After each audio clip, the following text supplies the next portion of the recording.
오늘 말씀 능욕받는 사도들 제목으로 말씀을 좀 보겠습니다. 오순절 성령 강림 후에 초대 예루살렘 교회는 아주 크게 부흥했어요. 교회가 부흥했습니다. 핍박도 많았지만은 또 교회가 부흥을 했어요. 성령 강림 후에 사도 베드로가 설교를 하자 그 설교를 듣고 예수님을 믿고 세례받은 사람들이요 3,000명이나 되었다고 기록하고 있습니다. 3,000명. 아주 많은 수지요. 그리고 또 나면서 안전병이 된 그 사람을 낫게 하고 난 이후에 베드로가 또 설교를 했는데 그때 또 베드로의 설교를 듣고 예수님을 믿는 사람들이요 남자만 5,000명이었답니다. 남자만. 그러니까 여자와 어린아이 합치면 상당히 많은 사람이 예수님을 믿은 것이죠. 그러니까 3,000명, 또 5,000명, 수없이 많은 사람들이 그 사도들의 전하는 말씀을 듣고 예수를 믿었어요. 그러니까 예루살렘의 교회가 아주 크게 부흥한 것이요.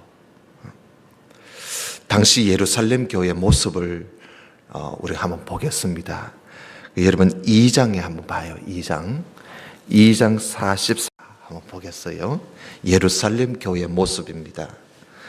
2장 43절에 보면 사람마다 두려워하는데 사도들로 인하여 기사와 표적이 많이 나타나니 믿는 사람이 다 함께 있어 모든 물건을 서로 통용하고 또 재산과 소유를 팔아 각 사람의 필요를 따라 나눠주고 날마다 마음을 같이하여 성전에 모이기를 힘쓰고 집에서 떡을 떼며 기쁨과 순전한 마음으로 음식을 먹고 하나님을 찬미하며 또 온 백성에게 칭송을 받으니 주께서 구원받는 사람을 날마다 더하게 하시니라 그랬어요.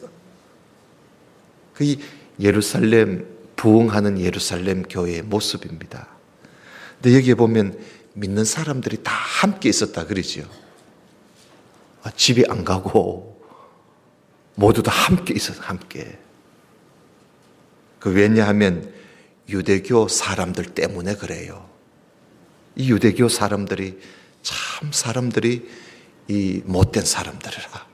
예수님을 십자가에 못 박아 죽인 사람들이거든요. 그러니 예수님을 믿는다 하면은 이 사람들이 가만두지 않는 거예요. 그래서 예수님을 믿는 기독교 신자들을 그렇게 미워했어요. 그래서 기독교 신자들은 그 유대교 사람들 때문에 직장에서 쫓겨나야 되고 공장에서 쫓겨나야 되고 또 학교에서 심지어 가정에서도 쫓겨났습니다. 그 기독교 신자가 장사하는 곳에는 아무도 물건을 안 팔아줍니다. 그리고 또 기독교 신자가 물건을 사러 오면은 가라고, 당신한테 안 판다 그러면서 물건도 못 사게 하고 말이죠.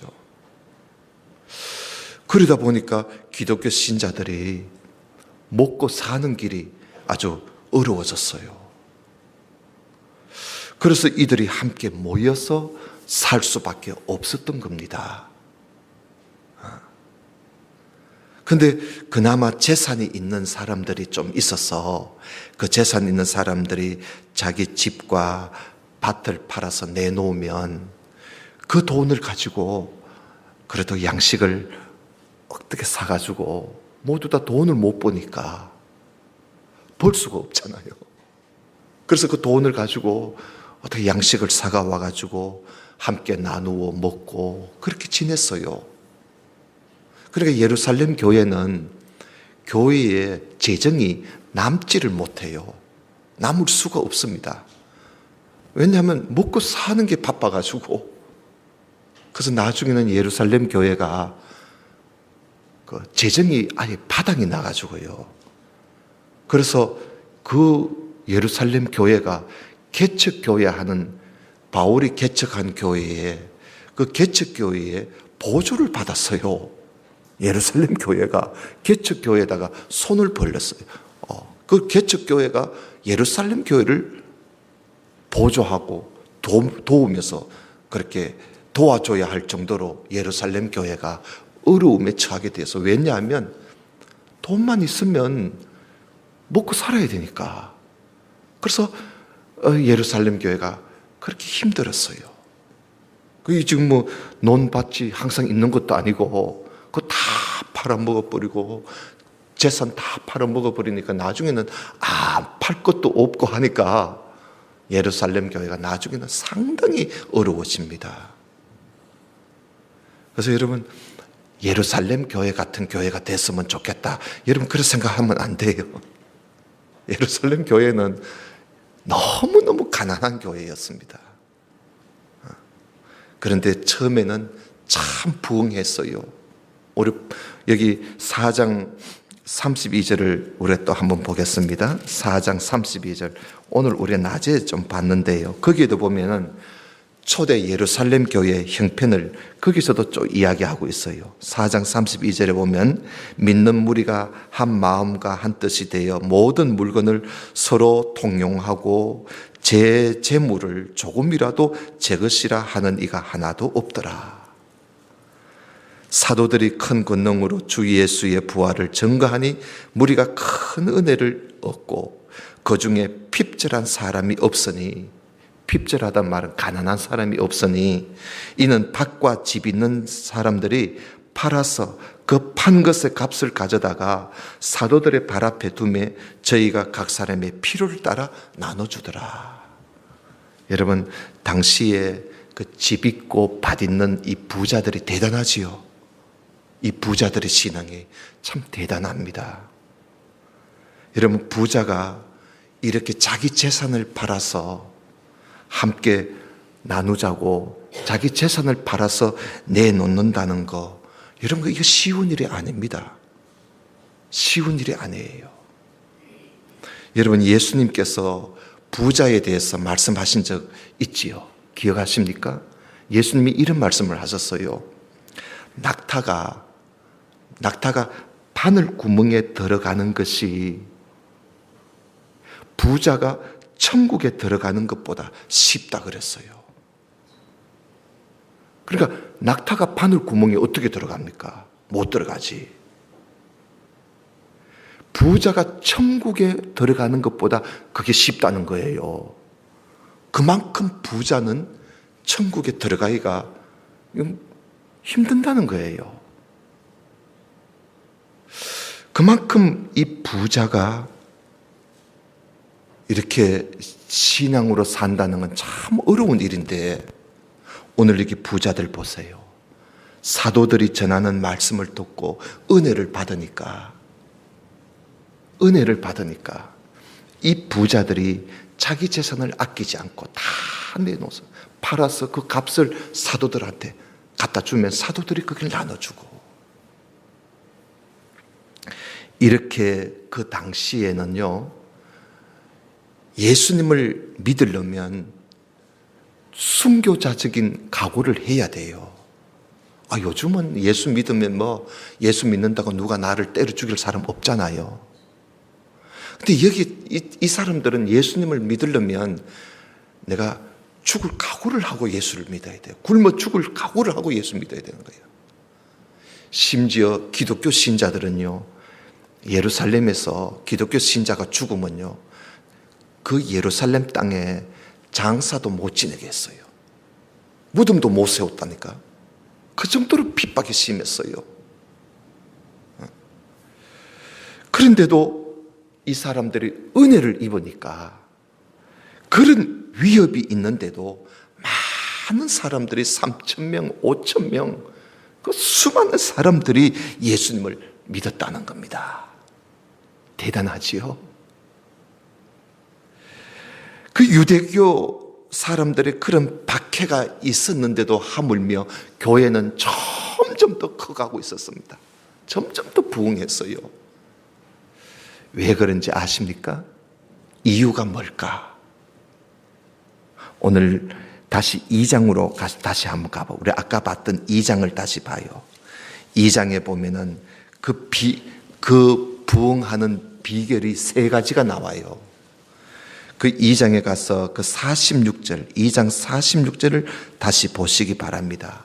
거기에 보면 그들은 어려운 중에서도 날마다 마음을 같이하여 성전에 모이기를 뭐 했다고요? 힘썼다는 겁니다. 교회가 부흥하려면요, 무엇보다도 모이기를 힘써야 돼요. 모이기를, 마음을 같이해서 성전에 모이기를 힘썼다. 여러분, 모이지 않고서는요, 교회의 부흥을 기대할 수가 없습니다. 히브리서에 보면요, 히브리서 그 10장에 보면 모이지 않는 사람들의 습관을 따라가지 마라 그랬어요. 모이지 않는 사람들의 습관이 있어요. 그 습관이에요. 여러분, 이 모이는 것도 습관이거든요. 자꾸 안 모이는 것은 이게 잘못된 습관이야. 그런 잘못된 습관을 따라가지 마라 그랬어요. 오늘날 교회에 아주 두드러진 그런 현상은요, 여러분들도 다 잘 아실 거예요. 우리가 지금 겪고 있으니까 갈수록 모이지 않는다는 겁니다. 갈수록 모이지 않아요.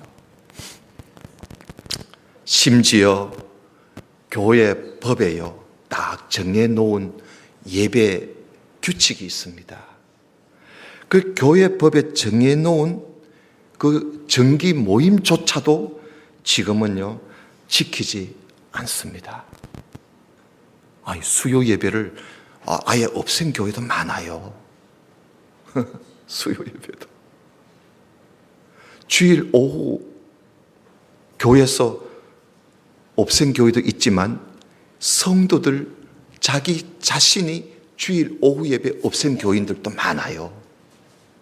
많습니다. 지금 오늘 여기 오후에 나오셨으니까 여러분들은 해당이 아니겠지요.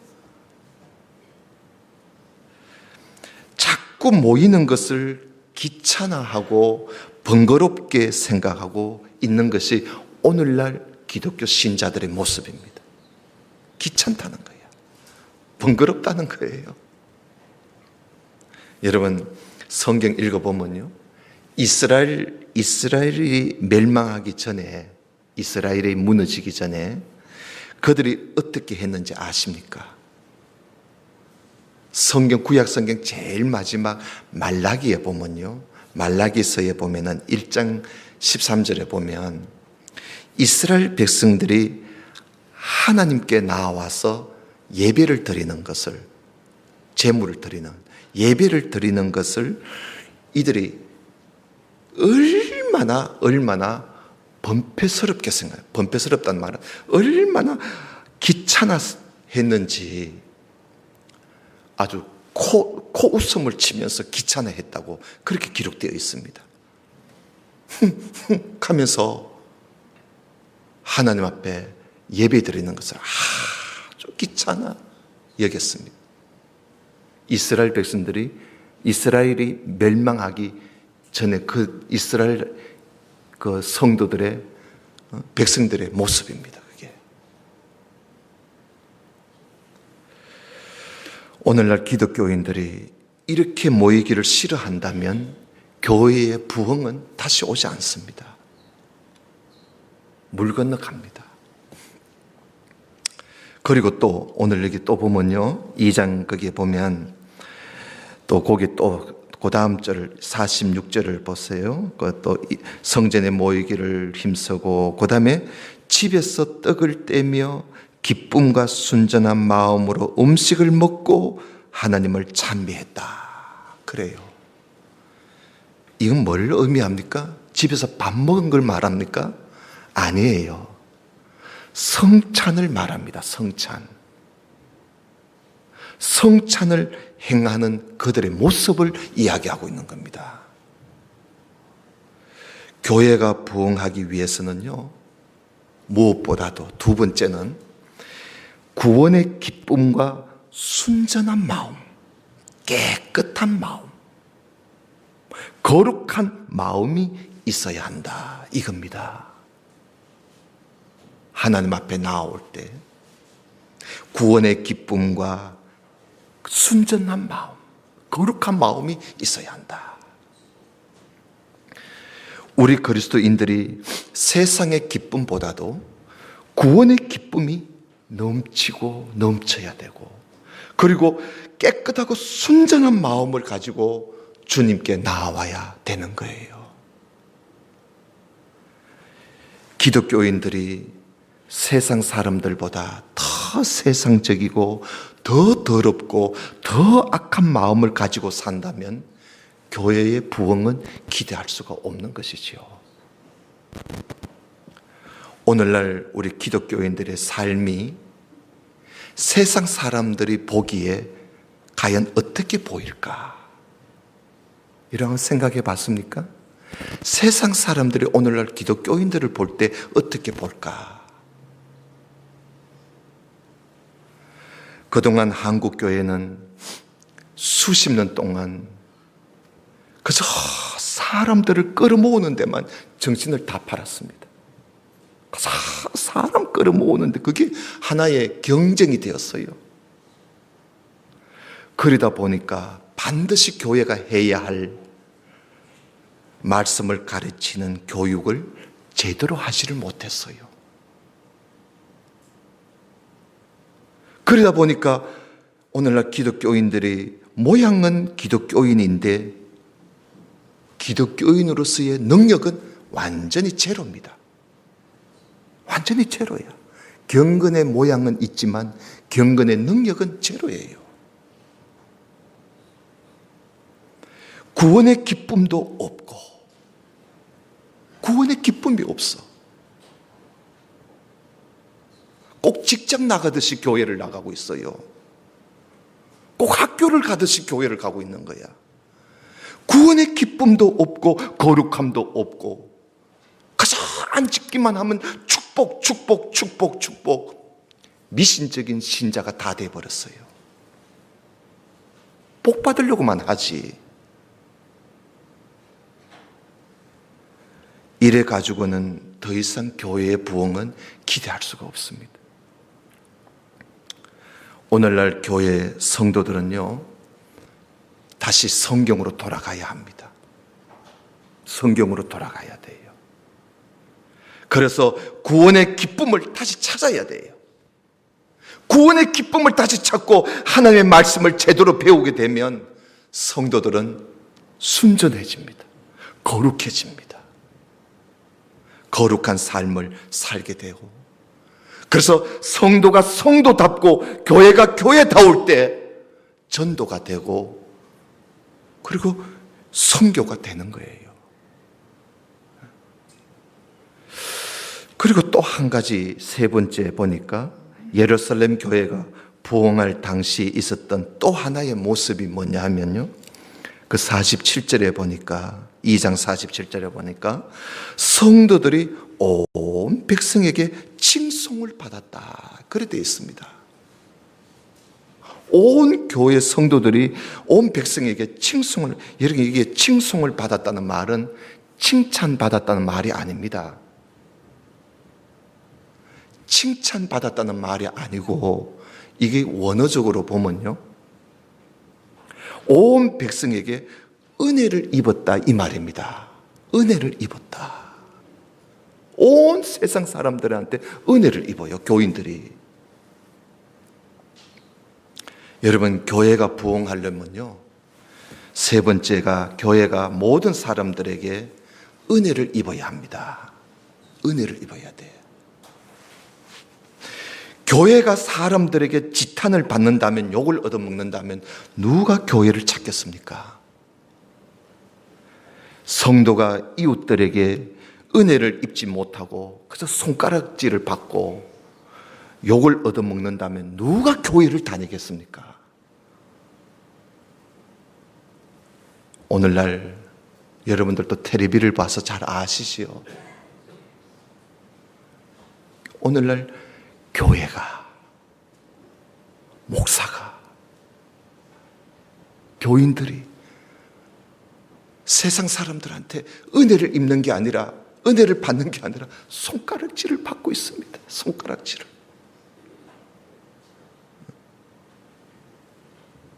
옛날엔 몇 해 전만 해도요, 교회가 이럴 수가 있나 하고 사람들이 깜짝 놀랐는데 이제는 깜짝 놀라지도 않습니다. 이제는. 왜?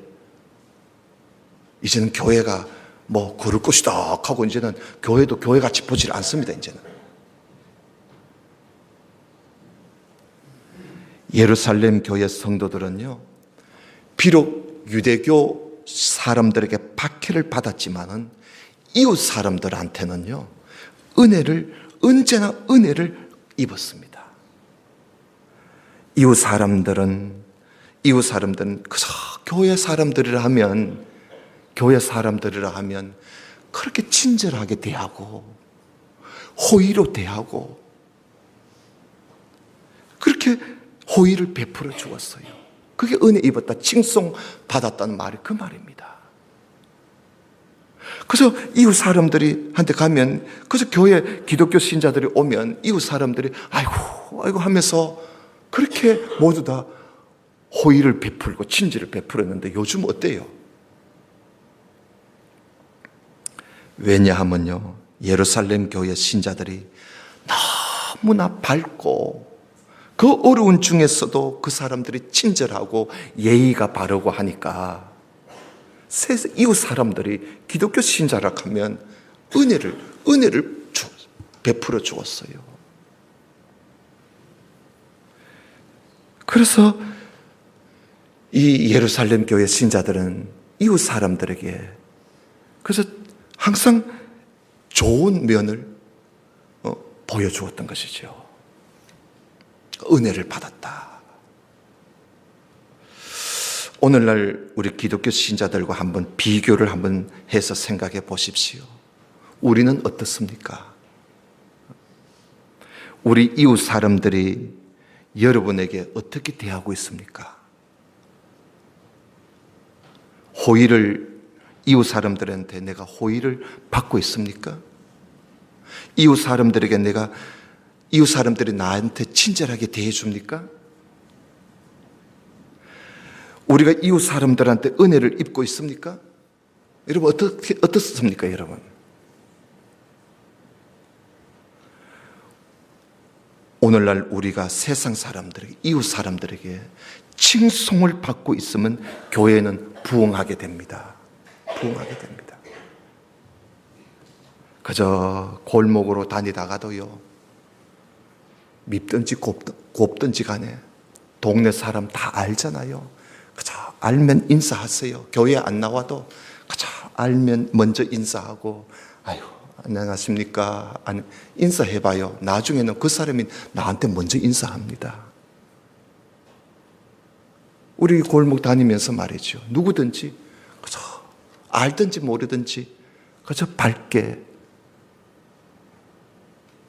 눈꼴 막 가자미 눈처럼 막 쫄아보고 이러지 말고 그저 부드럽게 만나기만 하면 그저 약간 고개만 숙여도 되잖아요. 그저 약간 숙여. 그렇게 살면 이 골목 사람들이 저보면요 먼저 인사합니다. 저는 그 사람이 누군지 몰라. 그래서 저도 그 사람 볼 때마다 인사했거든요. 교회 오든지 안 오든지. 우리가 세상 사람들한테 칭송을 받고 있으면 교회는 부흥합니다. 2장 47절을 한번 볼까요? 거기에 보면 예루살렘 교회가 이웃 사람들의 칭송을 받으니까 주께서 구원받는 사람을 날마다 더하게 해주시더라 그러지 않습니까? 하나님이 구원받는 사람을 날마다 더해 주더라. 교회가 부흥하기 위해서는 이 세 가지, 모이기를 힘쓰고요, 기쁨과 순전함을 잃지 않고요, 이웃에게 칭송을 받을 때 하나님께서 구원받는 사람을 교회에 더해 주실 겁니다. 믿습니까? 그래서 우리가 여기에서 한 가지 분명히 알아둘 것이 있어요. 그게 뭐냐 하면, 이 예루살렘 교회가 매우 어려운 가운데 있으면서도 이렇게 했다는 겁니다. 매우 어려운 가운데 있으면서 매우 모이기에 어렵고 순전하게 살기도 어렵고 칭송받기도 어려운 세상 속에 살면서도 그렇게 했다는 겁니다.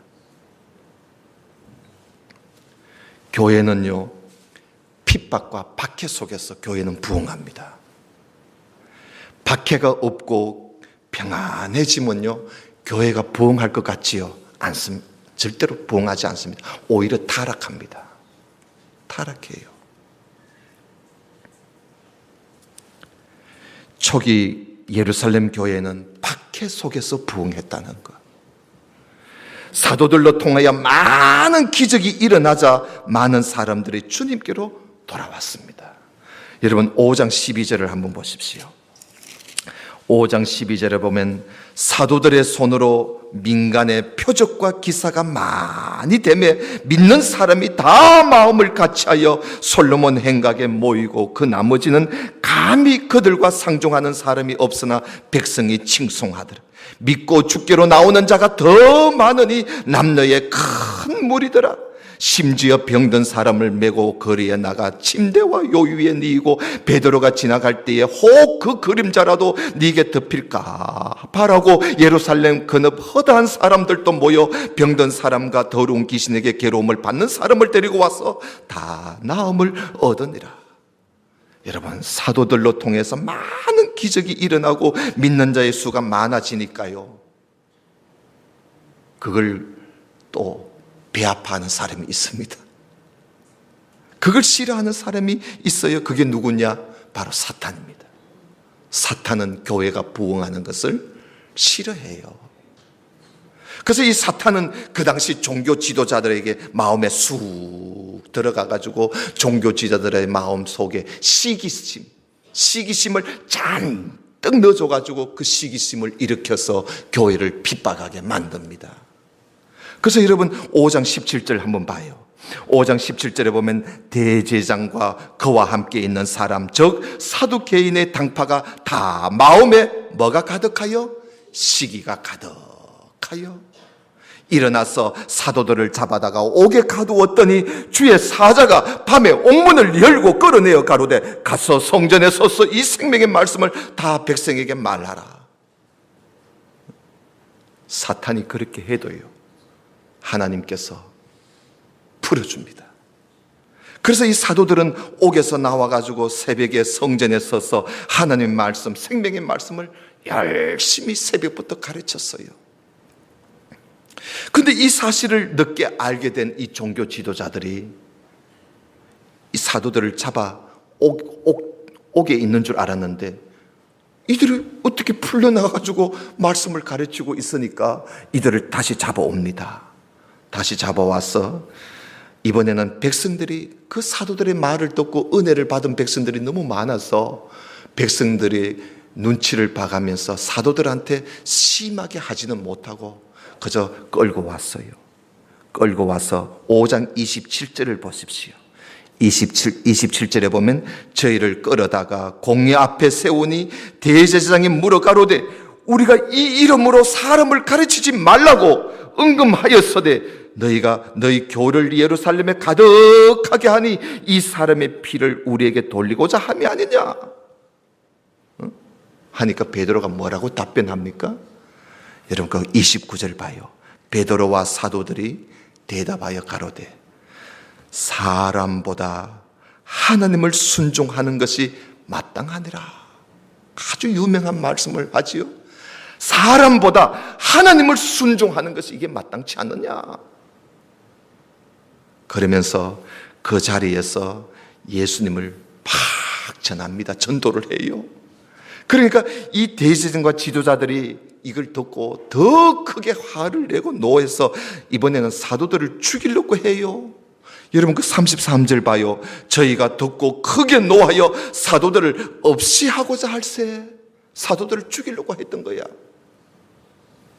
그때요, 가말리엘이라는 유대인들 중에 아주 대학자가 있었어요. 유명한 율법학자입니다. 이 사람이 일어났어요. 어른이거든요. 일어나서 사도들을 잠시 내보낸 후에 그 대제사장들과 거기에 지도자들을 모아놓고 점잖게 말을 합니다. 무슨 말을 하느냐 하면, 여러분, 이런 사도들을 죽이려고 하는 이런 일은 함부로 하면 안 됩니다. 그 일을 하다가 괜히 하나님의 뜻을 그르치면 큰일 납니다 하면서 점잖게 말을 했어요.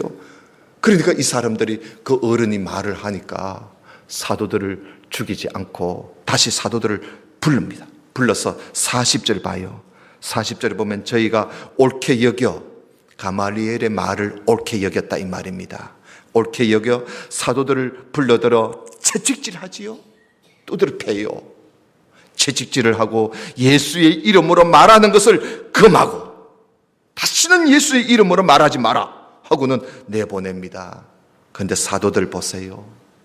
사도들이 그 이름, 예수님의 이름을 위하여 능욕받는 일에 합당한 자로 여기심을 기뻐하면서 나오지 않습니까?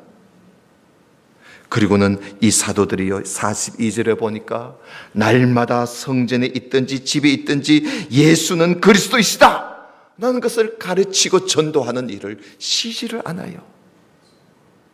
예수 전하지 말라고 했는데도 조금도 두려워하지 않고 더 열심히 전하고 있는 거예요. 더 열심히 집에 있든지 성전에 있든지 날마다 가르치는 거예요. 여러분, 교회의 부흥은 바로 이것입니다. 능력을 받아도 굴하지 않고, 사람들에게 조롱을 받고 미움을 받아도, 창피를 당해도 굴하지 않고 하나님의 말씀을 가르치는 일과 그리고 전도하는 일에 더욱더 힘쓸 때 교회는 부흥하는 것이지요. 교회가 능력을 받는다고, 교회가 욕을 얻어먹는다고, 말씀을 가르치는 일과 전도하는 일을 쉬게 되면 교회의 부흥은 더 이상 기대할 수가 없습니다. 사랑하시는 성도 여러분, 오늘날 교회가 잘못해서 자업자득이에요. 교회가 잘못해서 욕을 얻어먹는 거예요. 초대교회 예루살렘 교회가 좀 달라요. 그들은 신앙을 지키려고 하다가 욕을 얻어먹지만 지금은 달라요. 지금 우리가 당하는 이것은 핍박도 아니고 박해도 아니야. 이것은 우리가 잘못해서 당하는 꼴이에요. 그렇다 할지라도, 교회가 능력을 받는다 할지라도, 여러분, 우리가 가르치는 일과 전도하는 일을 그것마저도 쉬게 되면 교회는 더 이상 기대할 수가 없습니다. 우리 모든 성도님들은 비록 세상 사람들이 교회를 능욕한다 할지라도 우리 열심히 담대하게 하나님 말씀을 가르치고 전도하며, 그리고 또 주님의 종들이 더 열심히 가르치고 더 열심히 도를 전할 수 있도록 주님의 종들을 위해서 여러분 더 열심히 기도해주고, 그럴 때 교회가 그나마 이 어려운 중에서도 교회가 교회답게 성장을 하게 될 것입니다. 우리 모두 다 그렇게 살아가는 우리 성도가 되시기를 주님 이름으로 축원합니다. 기도드립시다. 하나님 아버지, 감사합니다. 오늘 말씀을 우리 함께 보면서 능력을 받으면 받을수록 더 말씀 가르치고 전하는 일에 쉬지 않고 열심을 다했던 사도들처럼 오늘 우리가 처해 있는 우리들은, 오늘날 한국 교회는 세상 사람들한테 우리가 올바른 모습을 보여주지 못하여 많은 능욕을 받는 중에 있습니다. 그렇다 할지라도 우리 모든 성도들을, 그리고 주의 종들이 더 열심히 가르치고 더 열심히 하나님 말씀을 전하는 일을 쉬지 않고 함으로 교회가 더 이상 무너지지 말고 무너져가는 교회를 일으키고 다시금 부흥하는 역사가 일어날 수 있도록 은혜를 베풀어 주옵소서. 특별히 우리 교회의 모든 성도들, 우리가 열심히 모이기에 힘쓰고 더 거룩하고 순전한 사람이 되고, 그리고 이웃들에게 칭송을 받아서 교회가 날로 날로 더 하늘의 별과 같이 빛나게 성장하는, 부흥하는 그런 역사가 일어나도록 우리 모두 함께 힘쓰는 우리 성도들 되도록 은혜를 베풀어 주옵소서. 예배를 마치고 이제 다 돌아갑니다. 이 땅에서 우리가 또 살 때에 주의 백성답게 사는 우리 모두가 되게 도와주옵소서. 예수님 이름으로 기도드리옵나이다. 아멘.